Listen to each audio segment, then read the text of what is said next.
Hello all. इस lecture में हम लोग पढ़ेंगे सेंटर ऑफ मास के बारे में। तो सेंटर ऑफ मास सबसे पहले मैथमेटिकली कैसे डिफाइन होता है। तो सेंटर ऑफ मास कैसे डिफाइन होगा, सपोज आपके पास यहाँ पे कोई एक ऑब्जेक्ट है, ठीक है। यहाँ पे इसका मास m1 है, बहुत ढेर सारे पार्टिकल हैं इसके, तो m1 m2 m3 and so on, ठीक है। यहाँ पे हो गया, मान लेते हैं इन पार्टिकल का पोजीशन वेक्टर जो होगा with respect to origin, right. मान लो ri है, r1 है, इसका पहला पार्टिकल है, और मान लो यहाँ पे ith पार्टिकल है, तो इसका पोजीशन वेक्टर कितना होगा, ri, ठीक है। मास मान लेंगे इसका m1 है, इसका mi है। तो सेंटर ऑफ मास जो डिफाइन होगा, कैसे डिफाइन होगा, इसको रिप्रेजेंट करते हैं RCM से।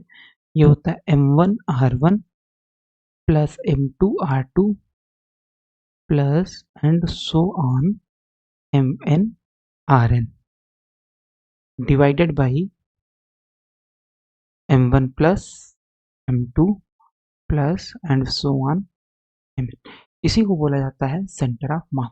तो सेंटर ऑफ मास मैथमेटिकली ऐसे डिफाइन होता है। तो इसको डिटेल में देख लेते हैं कि ये क्या होता है सेंटर ऑफ मास, इसमें कौन कौन सी प्रॉपर्टीज होल्ड करेंगी।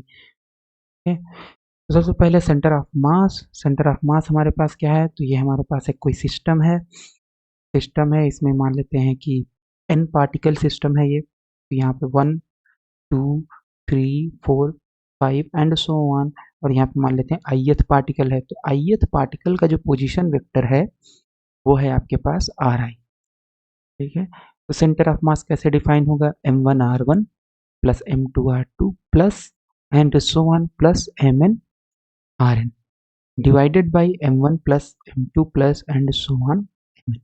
तो समेशन के फॉर्म में लिखेंगे तो I is equal to 1 to n mi ri divided by summation from I is equal to 1 to n mi, ठीक है। तो ये हो गया आपका सेंटर ऑफ मास का formula.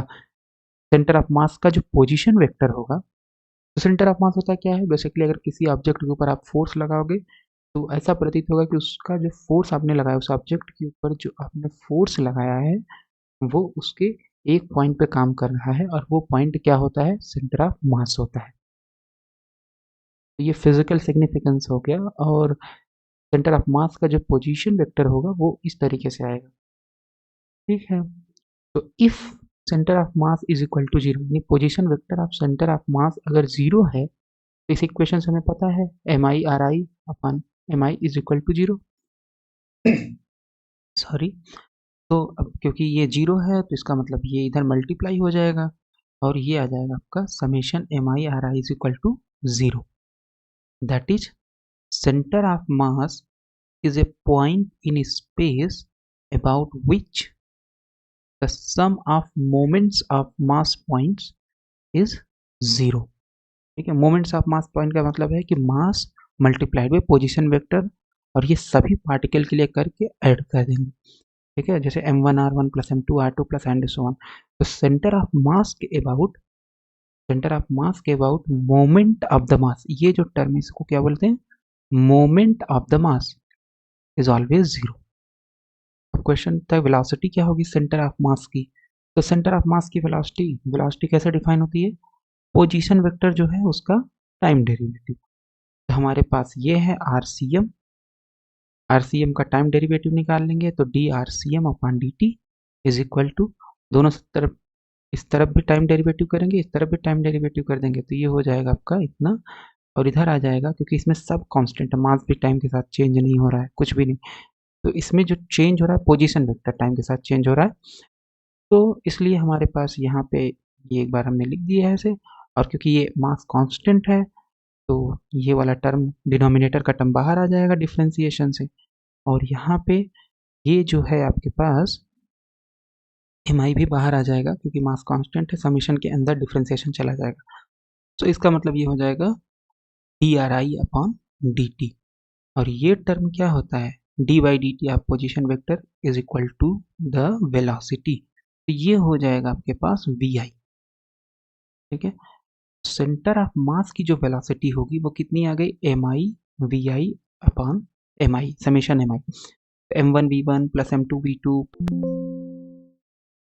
To plus and so on M N V N divided by total mass, ठीक है। यानी टोटल पार्टिकल की वेलोसिटी का moment divided by total mass, ठीक है। m1v1 plus m2v2 plus and so on mn m1 plus m2 plus and so on mn, ठीक है। तो इसी को बोलेंगे सेंटर ऑफ मास की वेलोसिटी, ठीक है।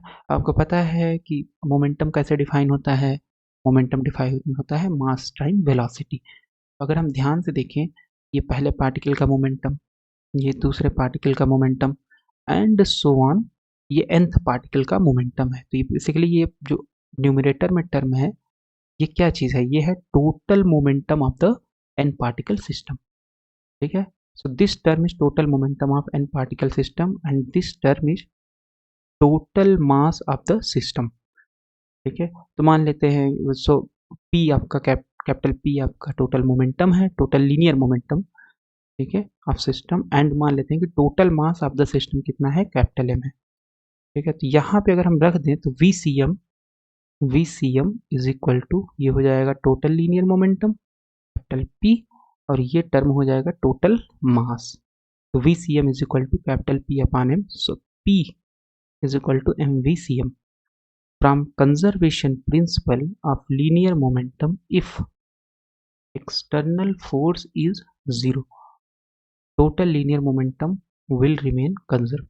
इसका क्या मतलब है, इसका मतलब ये है कि अगर किसी सिस्टम के ऊपर कोई बाह्य बल नहीं लगेगा, उस सिस्टम का लीनियर मोमेंटम कंजर्व रहता है, इसी को बोला जाता है conservation principle of linear momentum. तो if external force is equal to zero, तो P बराबर कांस्टेंट, ये इसका मैथमेटिकल फॉर्म है कंजर्वेशन ऑफ लीनियर मोमेंटम का। तो यहाँ से अगर हम देखें तो P कांस्टेंट हो गया, राइट। अगर कोई एक्सटर्नल फोर्स नहीं लगेगा तो P कांस्टेंट, तो P कांस्टेंट इसका मतलब MVCM कांस्टेंट, MVCM भी कांस्टेंट होगा, अब मास तो कांस्टेंट है ही, तो इसका मतलब VCM भी क्या हो जाएगा, कांस्टेंट हो जाएगा। तो इससे हमें क्या पता चलता है, इससे हमें ये पता चलता है कि अगर किसी ऑब्जेक्ट के ऊपर कोई एक्सटर्नल फोर्स नहीं लगेगा, तो उस ऑब्जेक्ट का सेंटर ऑफ मास एक कांस्टेंट वेलोसिटी से मूव करेगा। Hence the velocity of centre of mass of a system remains constant if no external force is applied to it.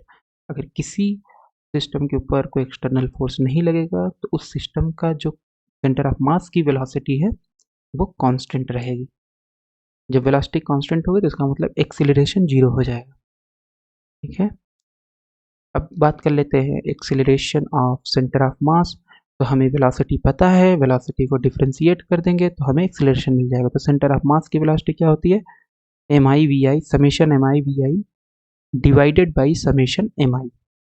तो जब इसको डिफ्रेंशिएट करेंगे तो हमें एक्सेलरेशन मिलता है वेलोसिटी को डिफ्रेंशिएट करने के बाद। सो ACM यानी सेंटर ऑफ मास का एक्सेलरेशन हो जाएगा DVCM अपॉन DT। तो D बाई DT आ गया और VCM की वैल्यू सब्सटीट्यूट कर दिए, ये VCM की वैल्यू हो गई MI/VI अपॉन MI।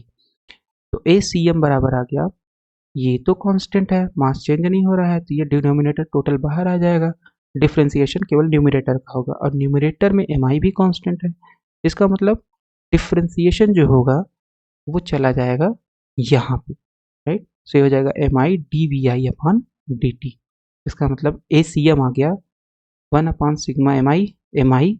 अब ये क्या है, ith पार्टिकल का एक्सेलरेशन है ना, dV/dt। So this is acceleration, और क्योंकि I लगा हुआ है तो इसका मतलब ith पार्टिकल का एक्सेलरेशन। तो ACM बराबर कितना आ गया, MI/AI अपॉन समेशन MI। तो और ये चीज अगर आप ध्यान से देखो तो ये क्या है, M1A1 plus M2A2 plus and so on MNAN, क्या है, n पार्टिकल सिस्टम का टोटल फोर्स कितना लग रहा है, n पार्टिकल सिस्टम। क्योंकि अगर हम न्यूटन सेकेंड लॉ की बात करें तो क्या होता है, मास इनटू एक्सेलरेशन। तो जितने भी पार्टिकल है सबका मास इनटू एक्सेलरेशन, यानी जितने भी पार्टिकल उनके ऊपर टोटल फोर्स, और ये क्या हो गया, टोटल मास। तो इसका मतलब सेंटर ऑफ मास का जो एक्सेलरेशन होता है वो क्या दिया जाता है, total force divided by total mass, ठीक है। Total force divided by total mass.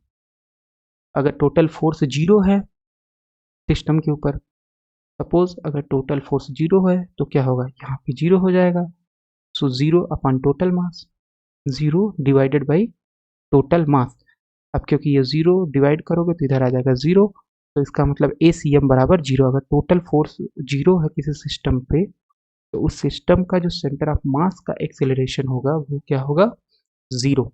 तो इसका मतलब अब सेंटर ऑफ मास का एक्सेलरेशन क्या होगा, एक्सेलरेशन हमें पता है dv/dt होता है। तो this is dvcm upon dt is equal to 0। अब क्योंकि इसका टाइम डेरिवेटिव 0 है, तो इसका मतलब VCM क्या होगा, टाइम पे डिपेंड नहीं करेगा। VCM is equal to constant. Centre of mass for continuous system, तो कंटिन्यूअस सिस्टम की बात कर लेते हैं। जैसे आपके पास रॉड है, ठीक है, डिस्क है, स्फेयर है, मास ऑब्जेक्ट है, तो इनका सेंटर ऑफ मास कैसे निकलेगा। सेंटर ऑफ मास का पोजीशन वेक्टर है, तो पोजीशन वेक्टर में 3 कंपोनेंट हो गए 3D में, राइट, एक्स वाई जेड। तो एक्स सी एम क्या हो जाएगा, X D M integration divided by D M, ठीक है। वाई सी एम क्या होगा, Y D M divided by D M. Z C M क्या होगा, Z D M divided by D M, ठीक है। तो ये इसको जब हम एप्लीकेशन इसका करेंगे तब ये डिटेल में पढ़ेंगे कि ये क्या चीज़ है। डीएम क्या है, छोटे जो ऑब्जेक्ट का आपको निकालना है उसका छोटा सा मास, ठीक है। डीएम छोटा सा मास चूज करेंगे, और जिस एक्सेस जिस पोजीशन वेक्टर के अबाउट, जिस ओरिजिन के अबाउट निकालना है वहां से उस मास का डिस्टेंस एक्स ले लेंगे, ठीक है। तो ये हम डिटेल में करेंगे जब इसका एप्लीकेशन देखेंगे। रॉड का निकालेंगे सेंटर ऑफ मास, स्फेयर का निकालेंगे, एंड सो ऑन, ठीक है। तो इसको हम लोग देखेंगे वहाँ पे कि ये क्या चीज़ है।